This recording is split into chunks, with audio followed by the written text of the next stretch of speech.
SIM card ang naging susi ng mga otoridad para matunton at mahuli sa Indonesia si Alice Guo. Tukoy na rin ang mga tumulong na magtago siya roon at ang may-ari ng tinuluyan niyang apartment na nakilala lang niya umano sa mall. Nakatutok si John Consulta.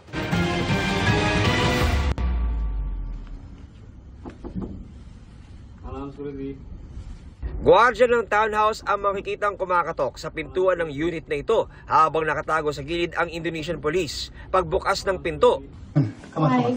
I'm Interpol. Hey, Alice. What happened? No, nothing happened.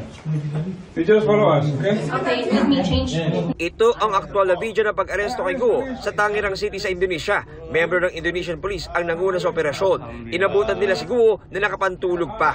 Ayon sa Bureau of Immigration, ang naging susi ng Indonesian police sa paghuli sa alkalde ang nakuhang trace ng SIM card ng Indonesian police sa isa sa mga hotel na tinuluyan ni Guo. May tatlo siyang cellphone number na nakuha at may isang active na number at doon na na-track yung kanyang location.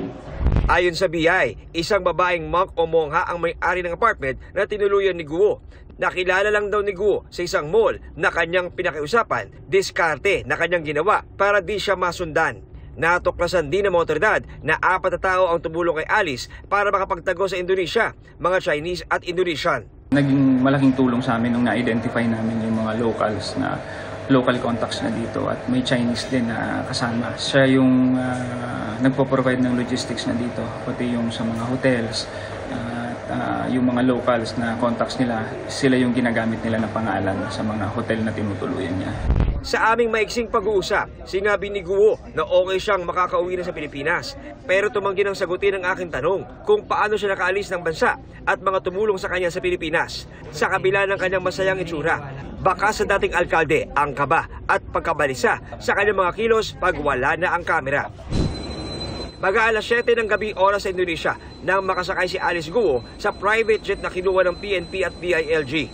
Matapos ang mahigit 3 oras na biyahe at paglapag sa Pilipinas, isinerve ang warrant ng isang korte sa Tarlac laban sa dating alkalde na nasundan ng pagposas at formal na pag-aresto kay Guo.